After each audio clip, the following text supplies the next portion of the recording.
Bismillahirrahmanirrahim. Assalamu alaikum students. My name is Rahim Bakshek. I am lecturer in mathematics in Government Islamic and Science College, Sakkar. This is my first lecture from the first year book, chapter number 7, permutation and combination. We discuss about in this lecture about three things: factorial, permutation and combinations. So first of all we start factorial. What is factorial? The product of all integers from 1 to that number. यानी factorial हम किसे कहते हैं? किसी अगर number का factorial निकालना हो तो वहाँ से लेकर मल्टीप्लाई करना 1 तक. जैसे अगर 5 का फैक्टोरियल निकालना हो तो it means 5 into 4 into 3 into 2 into 1. इन सारों को मल्टीप्लाई करेंगे तो रिजल्ट होगा 120. इसी तरह अगर 4 फैक्टोरियल निकालना हो तो 4 इंटू 3 इंटू 2 इंटू 1 तो रिजल्ट होगा 24. इसी तरह 3 फैक्टोरियल 6 से 2 फैक्टोरियल 2 होगा, 1 फैक्टोरियल 1 होगा. और अगर हम 0 फैक्टोरियल निकालें तो वो भी बराबर होता है 1 के. वो कैसे, वो आगे हम प्रूफ कर रहे हैं. तो n फैक्टोरियल क्या होगा कि ये बराबर होगा n minus 1 n minus 2 up to 3 into 2 into 1. यानी n फैक्टोरियल n से लेकर हम नीचे चले जाएंगे 3 इंटू 2 इंटू 1 तक. जैसे 6 फैक्टोरियल है तो ये बराबर होगा 6 into 5 into 4 into 3 into 2 into 1 जो बराबर होगा 720. एक बात ध्यान में रखें कि नेगेटिव और डेसिमल का फैक्टोरियल नहीं होता. जैसे -3 हो तो उसका फैक्टोरियल नहीं निकाल सकते, 1.5 हो तो उसका फैक्टोरियल भी नहीं निकाल सकते. या असांखे इहा ख़बर पए त फैक्टोरियल छा आहे त कंहिं बि नंबर जो फैक्टोरियल मालूम करणो हुजे त उन नंबर खां मल्टीप्लाई कबो वेंदे 1 ताईं. जीअं 5 फैक्टोरियल आहे त मल्टीप्लाई कंदासीं 5 इंटू 4 इंटू 3 इंटू 2 इंटू 1 जो सॼो बराबरि थींदो 120. अहिड़े नमूने इन जो जनरल फार्मूलो थींदो n factorial n minus 1 n minus 2 n minus 3 up to 3 into 2 into 1. ठीकु आहे. ऐं हिकु नेगेटिव नंबर ॿियो डेसिमल जो फैक्टोरियल न थींदो आहे. जीअं फॉर एग्जांपल असां वटि आहे 5 फैक्टोरियल त इहो थींदो 5 इंटू 4 इंटू 3 इंटू 2 इंटू 1. हाँ, अगर हम किसी को कहीं ब्रेक करना चाहें, जैसे हमने 5 लिखा है 4 3 2 1, इसको हम लिख सकते हैं 4 फैक्टोरियल. यानी 5 फैक्टोरियल हम लिख सकते हैं 5 इंटू 4 फैक्टोरियल या 5 इंटू 4 इंटू 3 फैक्टोरियल. इसी तरह n फैक्टोरियल है तो कहीं पर भी रोक सकते हैं n माइनस 1 फैक्टोरियल या n factorial n minus 1 n minus 2 factorial. यानी किथे बि असां हुनखे रोकणु चाहियूं त रोके सघूं था. जीअं हाणे 10 फैक्टोरियल आहे 10 इंटू 9 फैक्टोरियल या 10 इंटू 9 इंटू 8 फैक्टोरियल. कहिड़ी बि जॻह ते असां रोकणु चाहियूं त हुनखे रोके सघूं था. हाणे ॾिसूं त 0 फैक्टोरियल 1 जे बराबरि कीअं थींदो आहे. असां हिते लिखियो आहे n फैक्टोरियल बराबरि आहे n माइनस 1 फैक्टोरियल जे. हाणे n जी जाइ ते जेकॾहिं असां 1 पुट कयूं त थी वेंदो 1 फैक्टोरियल ऐं हेॾो 1 माइनस 1 फैक्टोरियल. 1 माइनस 1 0 फैक्टोरियल ऐं हीअ असां ऑलरेडी पढ़ी चुका आहियूं त 1 फैक्टोरियल 1 जे बराबरि आहे ऐं हेॾो 0 फैक्टोरियल. यानी it means 0 factorial is equal to 1.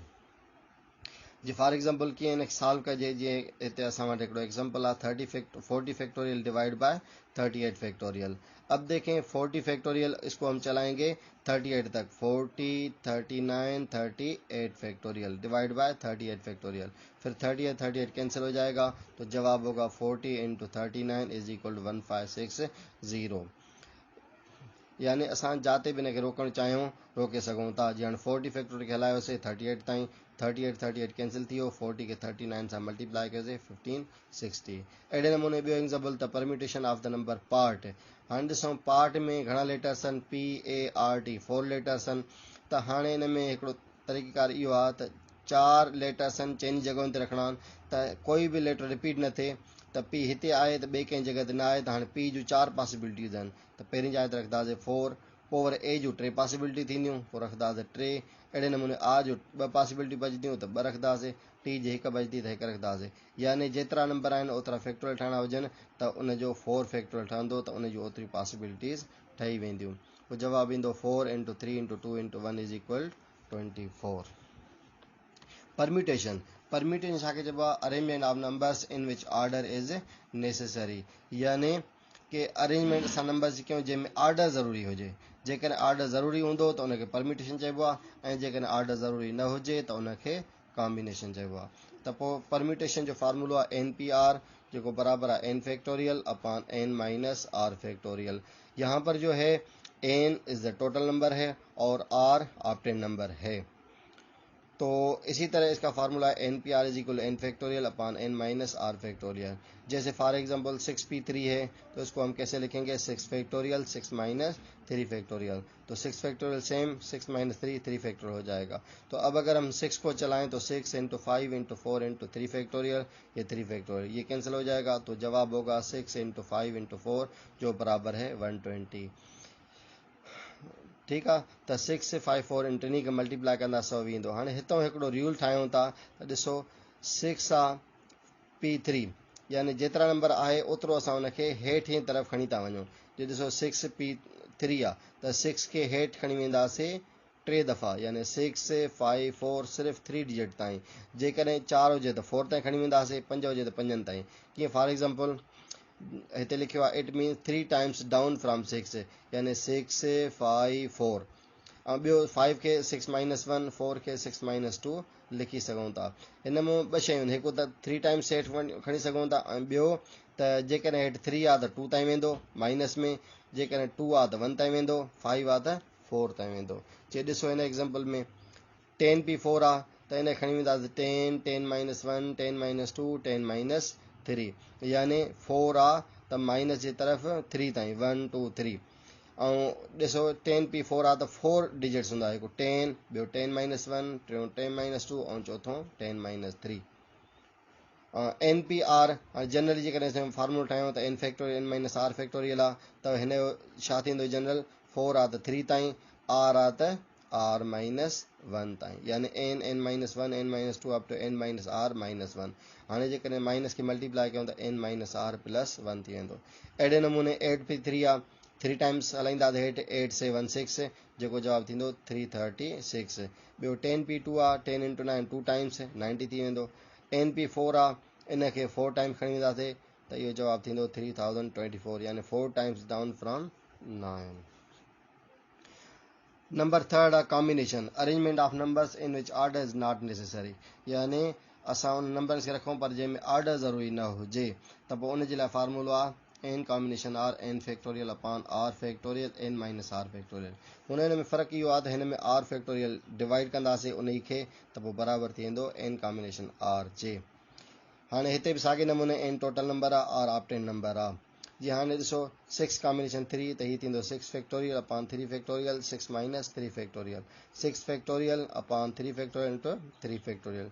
हलायूं 6 से 6 5 4 3 factorial divide by 3 factorial 3 factorial cancel बाक़ी जवाब अचो 6 5 4 अपॉन 3 फैक्टोरियल। हिते मां हिनखे फ़िलहाल ईअं लिखियो आहे त हाणे उन ई हिसाब सां असां जेकॾहिं फार्मूलो ठाहिणु चाहियूं त 6 कॉम्बिनेशन 3 टाइम्स हलाईंदासीं ऐं डिवाइड बाय 3 फैक्टोरियल हूंदो। जेकॾहिं 6 कॉम्बिनेशन 4 आहे त 4 टाइम्स हलाइबो हेठि डिवाइड बाय 4 फैक्टोरियल। अहिड़े नमूने 5 आहे त 5 ताईं हलाइबो डिवाइड बाय 5 फैक्टोरियल यानी it means 3 times down from 6 and divide by 3। पोइ हिन खे असां 3 फैक्टोरियल खोलियूं त 6 थींदो 6 6 कैंसिल 5 इंटू 4 20। हाणे ॾिसो जेकॾहिं 10 कॉम्बिनेशन 4 आहे त 10 खे 3 ताईं हलाइबो 10 10 माइनस 1 10 माइनस 2 10 माइनस 3 यानी माइनस में ऐं डिजिट 4 हूंदा 10 खे 4 टाइम्स यानी हिकु डिजिट ही ॿियो ही टियों ही चौथों ही। हिन में थोरी इहो आहे त माइनस 1 माइनस 2 हिकिड़ो घटि हलाइबो पर डिजिट जेतिरा हेठि आहिनि ओतिरा ठहंदा। ॾिसो जेकॾहिं 4 आहे त 4 डिजिट हूंदो आहे 10 9 8 7 यानी 4 डिजिट डाउन तरफ़ त अपॉन 4 फैक्टोरियल उहो थींदो 4 3 2 1। इनखे सॉल्व कंदासीं त जवाबु ईंदो 210। इन खां बाद में एन कॉम्बिनेशन जनरली फार्मूलो थींदो एन एन माइनस 1 साॻे नमूने n minus r minus 1 divide by r factorial त पोइ थींदो n minus r plus 1 divide by r factorial. हाणे ॾिसो कुझु एग्जांपल्स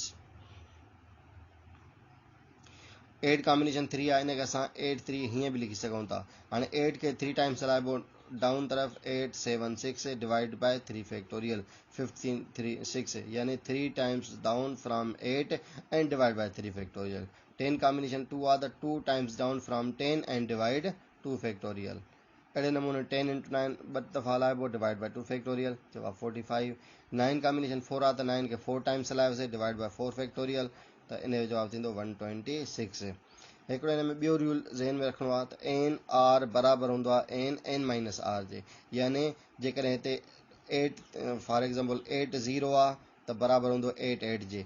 हिननि ॿिन्ही खे एड कयूं, जवाबु मथियों एन अचणु खपे। ॾिसो 8 आहे, हेॾे 1 आहे त हेॾे 7 प्लस 1 8 थी वेंदो, हेॾे 2 आहे त हेॾे 6, हेॾे 3 आहे त हेॾे 5। इहे ॿई पाण में कॉम्बिनेशन में बराबरि हूंदा आहिनि। Example and difference between permutation and combinations.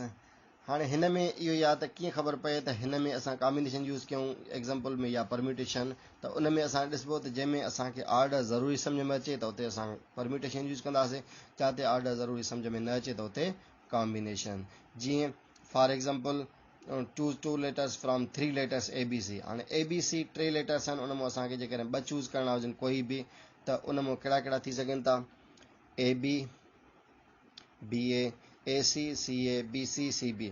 हूअं ॾिसूं त असां वटि 6 लेटर्स आहिनि, पर जेकॾहिं ऑर्डर ज़रूरी न आहे, असांखे ऑर्डर जी का ज़रूरत न आहे, त पोइ AB ऐं BA ॻाल्हि साॻी थींदी, AC ऐं CA ॻाल्हि साॻी थींदी, BC ऐं CB ॻाल्हि साॻी थींदी।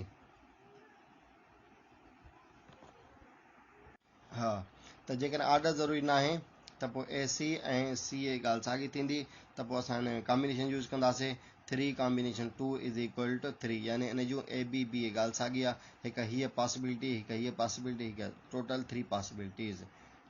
ऐं जेकॾहिं असांखे ऑर्डर ज़रूरी हुजे for example 2 digits from 3 digits 1 2 3, हाणे 1 2 3 डिजिट्स आहिनि, उन मां असांखे 2 डिजिट नंबर ठाहिणो आहे।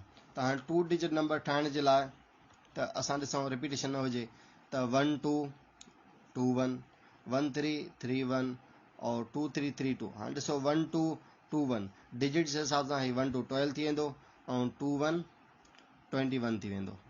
त अहिड़े हिसाब सां 1 3 आहे 3 1 थी वेंदो ऐं 1 3 13 आहे 3 1 31 थी वेंदो, 23 2 3 23 थींदो, 3 2 32।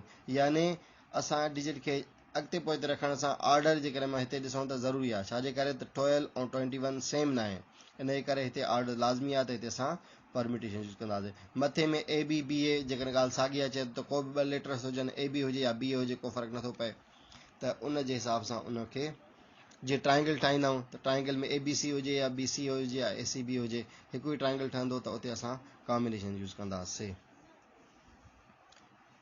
ॿियो एग्ज़ाम्पल परम्यूटेशन जो, choose from 11 players 1 captain 1 wise captain and 1 wicket keeper. हाणे ॾिसो त 11 प्लेयर्स आहिनि, उन मां जेकॾहिं हिकिड़ो कैप्टन खणंदासीं त हाणे लाज़मी उहो वाइस कैप्टन न थींदो, उन जे लाइ वरी ॿिया हुजनि, त माना हिकिड़ो जे लाइ पहिरें जे लाइ 11 पॉसिबिलिटीज़ थियूं, कोई बि कैप्टन थी सघे थो।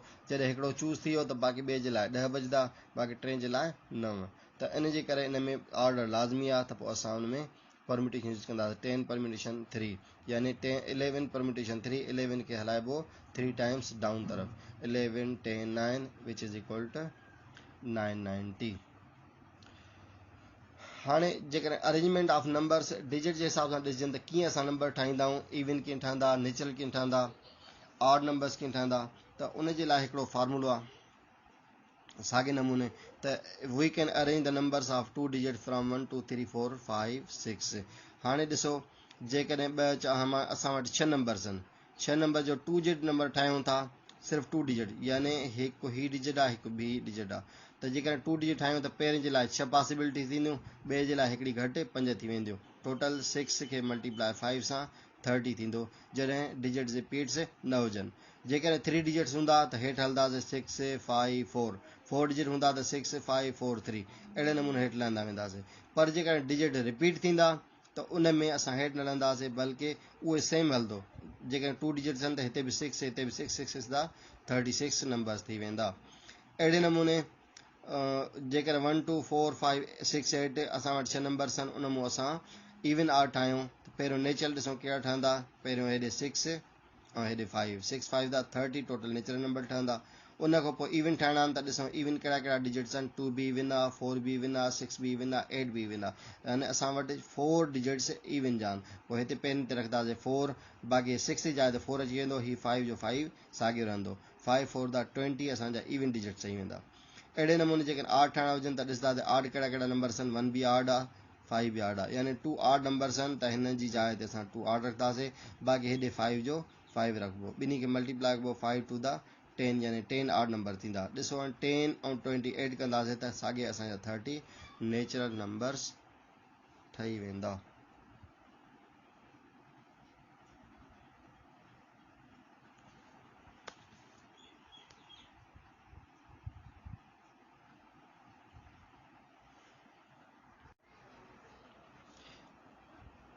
उसी तरह अगर हम देखें कि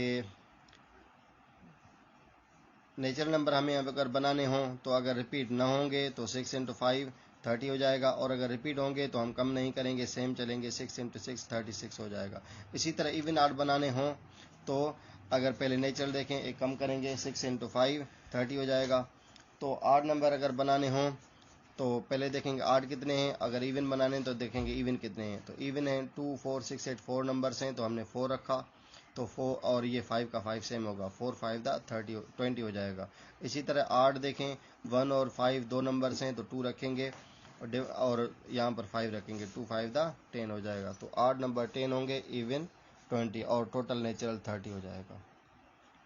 इसी तरह कुछ MCQs हैं, उसके मैंने आंसर्स को जो है ना टिक मार्क कर दिया है कि हम इस तरह से किस तरह हम बनाएं। जैसे देखें पहला है the permutation of the near NER। अब देखें 4 नंबर्स हैं तो 4 फैक्टोरियल 24 हो जाएगा। इसी तरह the permutation of the number party तो इसमें 5 हैं तो 5 फैक्टोरियल 120 हो जाएगा। इसी तरह V can on in the number 2 digit numbers हैं, 2 4 5 नंबर हैं तो डिजिट्स रिपीट नहीं है तो कम करेंगे, तो एक 5 होगा तो दूसरा एक कम होगा, 4 आ जाएगा, तो 4 5 दा 20 बनेगा। इसी तरह डिजिट्स अगर रिपीट ना हो तो पहले में भी 5 दूसरे में भी 5, ठीक है, और 3 डिजिट्स हैं तो 5 4 3 नीचे की तरफ, यानी डिजिट्स रिपीट ना हो तो 5 इंटू 4 इंटू 3 5 4 दा 20 23 दा 36। इसी तरह आप सॉल्व कर सकते हैं बाकी वाले क्वेश्चंस। तो मेरे ख्याल से आपको ये लेक्चर पसंद आया होगा, तो अगर पसंद आया है तो आप इसमें कमेंट करें, और इंशाल्लाह आगे जो है ना दूसरे में हम इसकी प्रोबेबिलिटी और इसके और एग्जांपल्स का भी लेक्चर बनाएंगे। Thanks, best of luck, study करें इंशाल्लाह। Thank U.